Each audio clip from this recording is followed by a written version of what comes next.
Hi అండి, welcome to my channel. ఈరోజు వచ్చేసి ఎంతో టేస్టీగా ఉండే ఎగ్ బిర్యానీ కుక్కర్లో ఎలా చేసుకోవాలో చూపిస్తానండి.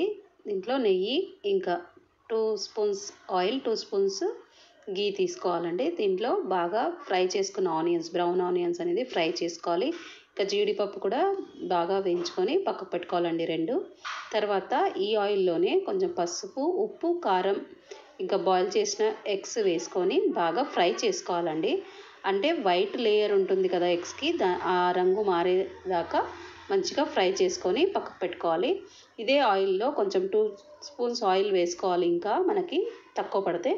తర్వాత బిర్యానీ ఆకు, మరాఠీ మొగ్గ, ఫ్లవర్, ఇంకా దాల్చిన చెక్క, ఇలాచీ, లవంగా అన్నీ వేసుకొని ఫ్రై చేసుకోవాలి.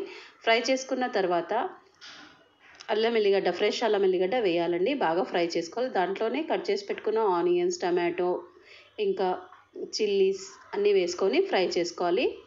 కొంచెం సాఫ్ట్గా అయ్యేదాకా ఫ్రై చేసుకోవాలండి. దీంట్లోనే పసుపు, ఉప్పు, కారం, ఇంకా బిర్యానీ మసాలా వేసి బాగా ఆయిల్ సపరేట్ అయ్యేదాకా వేయించుకోవాలి. తర్వాత కర్డ్ అనేది సిమ్లో పెట్టి యాడ్ చేసుకోవాలండి. కర్డ్ అనేది తర్వాత బాగా కలుపుకోవాలి. చూడండి, ఈ కర్డ్ వేసాక కూడా ఆయిల్ అనేది సపరేట్ అవ్వాలండి. ఆయిల్ అనేది బాగా సపరేట్ అవ్వాలి. కర్డ్ వేసాక కూడా బాగా కలుపుకుంటే అది కలిసిపోతుంది, ఆయిల్ సపరేట్ అవుతుంది. తర్వాత 1.5 గ్లాస్ బాస్మతి రైస్ అనేది తీసుకున్నానండి. దాన్ని కడిగి పక్కకు పెట్టుకోవాలి. తర్వాత ఇది ఆయిల్ సపరేట్ అయింది కదండి, దీంట్లో 1.5 కప్ వాటర్ అనేది యాడ్ చేసి బాగా మిక్స్ చేసుకోవాలి. మొత్తం కలిసే వరకు మిక్స్ చేసుకోవాలండి. బాగా కలిసేదాకా మిక్స్ చేసుకోవాలి. ఎందుకంటే నేను చిన్న గ్లాస్ అంతా పెరుగు తీసుకున్నాను కదండి, అందుకే 1.5 గ్లాసే వాటర్ అనేది యూజ్ చేశానండి. తర్వాత లేయర్స్ లాగా మనము ఫామ్ చేసుకోవాలండి. చూడండి, ఫ్రైడ్ ఆనియన్స్ ఒక లేయర్ వేయాలి. తర్వాత ఇంకొక లేయర్ అనేది పుదీనా, కొత్తిమీర వేయాలండి. తర్వాత రైస్ అనేది ఇలా కోర్సుగా వేసుకోవాలండి, లేయర్ లాగా. మొత్తం రైస్ అనేది లేయర్ లాగా వేసుకోవాలి. తర్వాత ఫ్రైడ్ ఆనియన్స్ వేసుకోవాలి. తర్వాత ఎగ్స్ పెట్టుకోవాలండి. అన్నీ ఎగ్స్ పెట్టుకోవాలి. నేనైతే ఫ్రై చేసుకున్నాను. ఎగ్స్ అనేది 5 అనేది పెట్టేస్తున్నానండి, ఫ్రై చేసిన ఎగ్స్. తర్వాత ఫ్రైడ్ ఆనియన్స్, ఇంకా ఫ్రై చేసి పెట్టుకున్న జీడిపప్పు,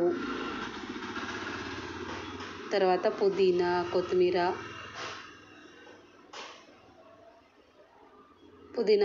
కూడా వేసుకోవాలి.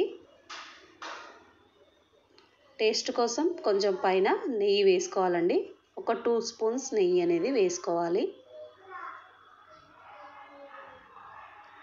ఒక 2 స్పూన్స్ నెయ్యి వేసుకున్న తర్వాత మూత పెట్టేసుకోవాలండి. మూత పెట్టాక ఒక్క విజిల్ వస్తే చాలండి. ఇంకా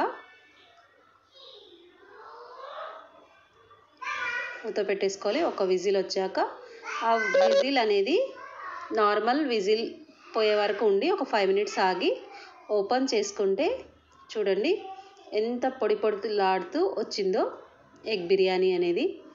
చూడండి, నేను సర్వ్ చేసుకునేటప్పుడు కూడా చూపిస్తున్నాను. చూడండి, నేనైతే ఆనియన్స్ అండ్ ప్లెయిన్ కర్డ్తో సర్వ్ చేసుకున్నామండి మేము. చూడండి, సర్వింగ్ చేసేటప్పుడు కూడా చాలా పొడిలాడుతూ వచ్చిందండి బిర్యానీ. మీకు నచ్చినట్లయితే నా వీడియోని లైక్ చేయండి, షేర్ చేయండి, కామెంట్స్ చేయండి. సబ్స్క్రైబ్ చేయడం మాత్రం మర్చిపోకండి. Thank you for watching.